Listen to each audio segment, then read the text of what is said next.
Hey everyone, this today is DailyCyber. I'm at the Atlantic Security Conference today. I'm here with Andrew Ostashen. He's from VulSec. When we met at the conference today, he's one of the speakers today that we're going to have a great conversation and interview about cybersecurity, what's going on with penetration testing, and just what's going on in the industry. So let's hack at it.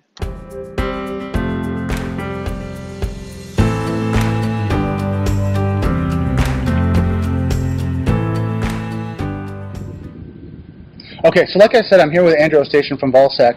Andrew, tell me a little bit about yourself. Yeah, thanks for having me on, first of all.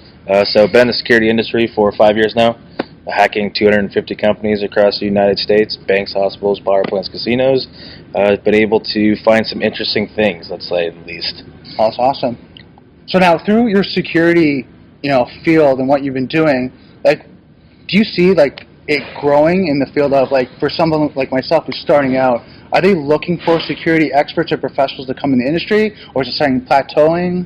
Every single company I've been into could hire 3 or 4 security experts. Wow. There's individuals around analysts. You have system administrators that they still need, network administrators, or just even offensive security internally. Right. There's a lot of open job recs. So now, when you're looking out in the security field, I mean, you're seeing so much. Like we've talked about your new, software as a service, basically, and how you're developing that out. How is that changing the InfoSec, the cybersecurity field, in the sense of for people like myself getting in? The infrastructures are so complex where automation is necessary. Right. You don't know what you don't know. In a hospital, a bank, a power plant, but also a hospital can help a bank can help a power plant based on infrastructure-wise. Right. So from a standpoint of automation and individuals coming in, it's understanding how data and infrastructures work and try to create sections that you want to have a passion into. So if you're an individual coming in, you like social engineering, maybe understand psychology and business management to help bridge the silos of an organization, to help bring awareness within a company, or just try to understand how routing and switching works to be a better network penetration tester, or how to understand logs. So coming in, there's a lot of different areas to pick from. Now, you wouldn't have to be a type of person that knows it all. Because I know some people are saying, you got to take these major courses and know penetration testing, social engineering, routing, switching, cloud services, with AWS and all that. Get the foundation proper, right? So understand how a computer works, understand how a business operates, understand specific industry even, right? Understand healthcare. If you have a passion in helping individuals, just dive into specific silos, but also kind of pivot. Right.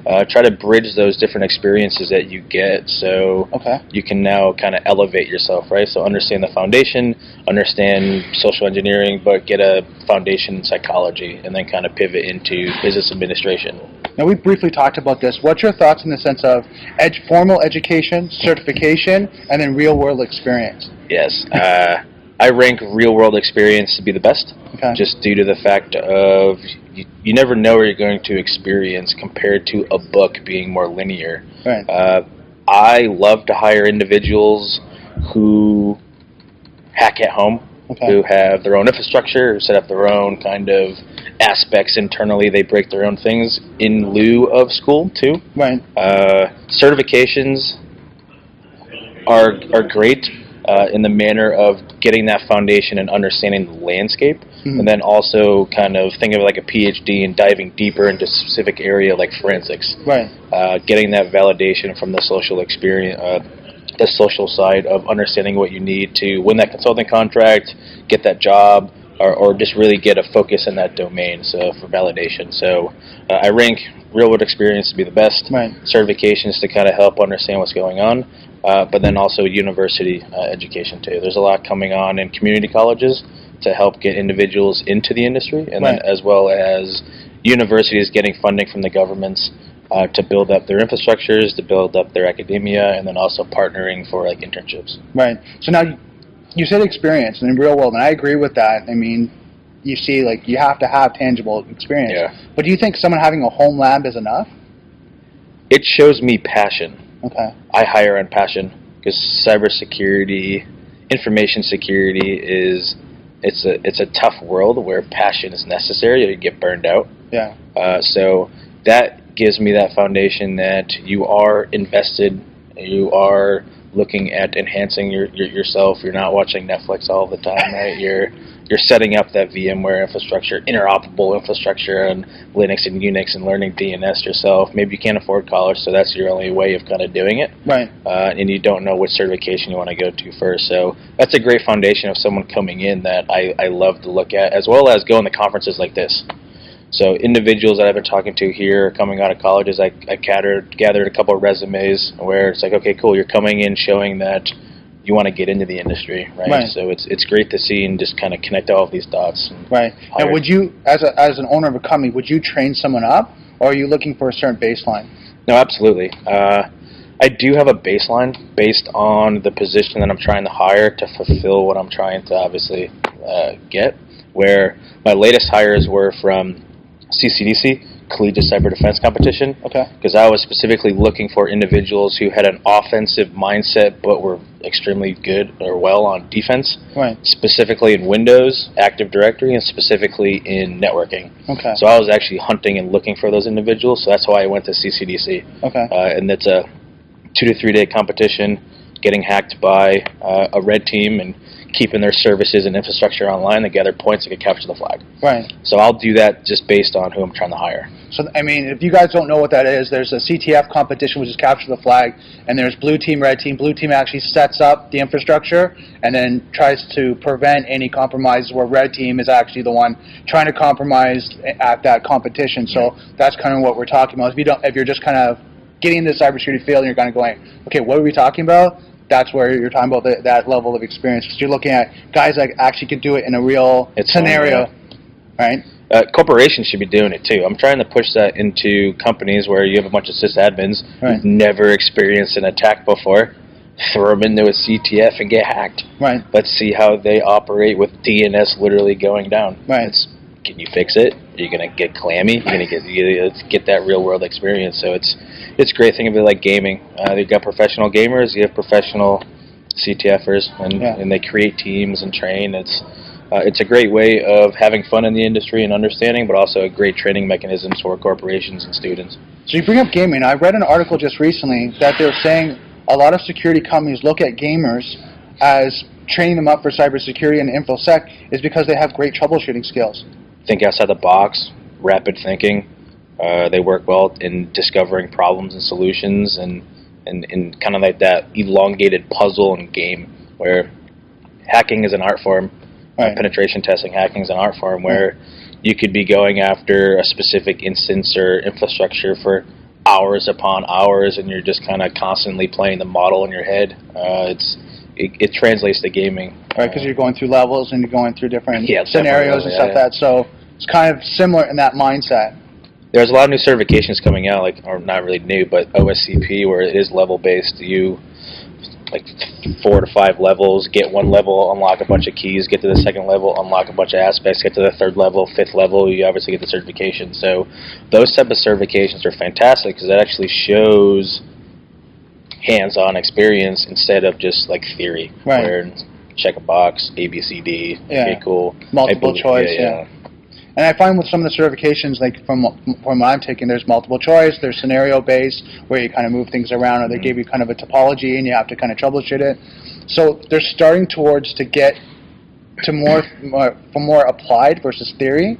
But, I mean, like you said, difference between, certified ethical hacking from what I've read online versus OSCP, night and day in the sense of applied knowledge. But that's creating that foundation and understanding where you want to go. OSCP, cool, I want to do offensive security. Let's go this route and get that certification. So there's a lot of different avenues, and the industry is starting to elevate itself with certification. So it's great to see.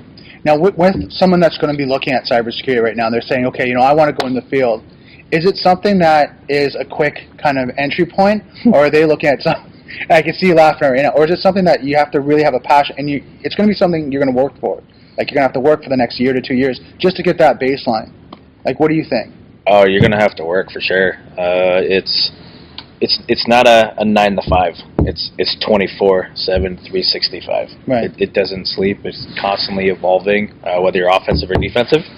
I love being on offensive. I don't have to worry about an infrastructure being online 24/7, 365 anymore. Right. But from the standpoint of getting in, it's that passion and understanding where to understand where you want to be in cybersecurity, I'd suggest going to conferences and learning what the industry is kind of evolving into, as well as your background and experience in getting into and kind of picking where you want to go. Right, and I bring that point up is because, you know what, there was a huge flux with social media marketing experts, right? And people take a weekend course and now they're a social media marketing expert.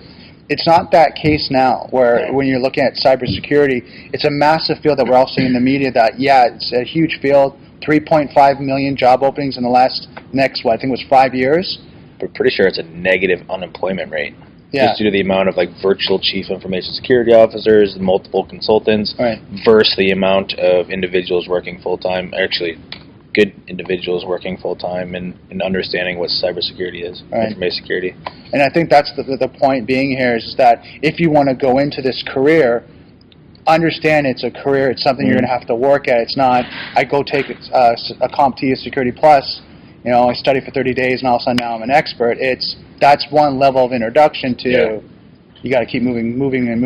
The awesome thing about information security, really the field itself, is we're pioneers, right? How old is the automobile comparatively to how old the internet is comparative to how old the security world is? When I started in 2016, IT used to be siloed next to accounting, next to HR, where they used to buy their own computers in HR and IT, and then IT finally moved on top to dictate the budgets. Yeah. Now security is creating an umbrella on top of the actual organization, where information security is being pioneered by the younger generation now, right? It's that evolution where it's 10 years, I don't know what my job will be. It could be something brand new in the world of information security because everything's automated. I have no idea. Right. Everyone loves threat intelligence and machine learning and AI. Right. So coming into the field, it's a vast amounts of picking to where you want to go. Yeah. Now, one area that I've heard HR managers as well as hiring managers is that they have a division. There's the technical skill and there's a personal skill. Mm-hmm. Can you talk about that? What areas of those do you kind of concern yourself with? Are you just concerned with the technical, or does that person have to have some interpersonal, some soft skills? Oh, you need to have soft skills. When we do an assessment, it's human perception analysis, vulnerabilities in technology, and the information security program itself.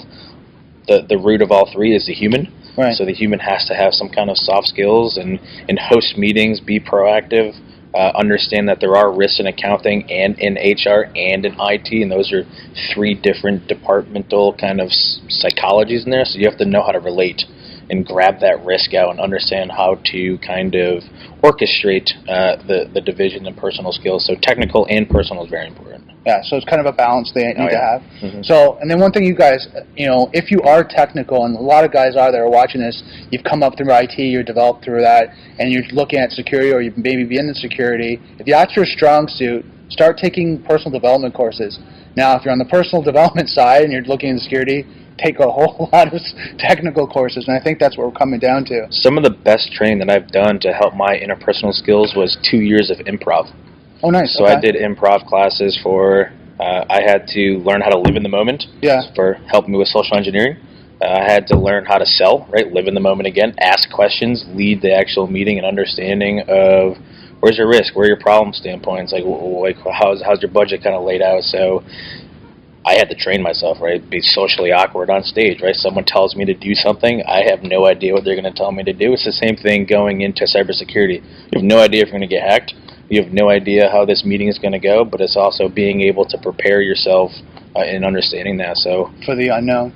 Yeah, fear of the unknown. And be able to adapt. Yeah. And I think with improv is also being in front of people in a stage type of environment, because something that a lot of people don't talk about is the pressure that you take.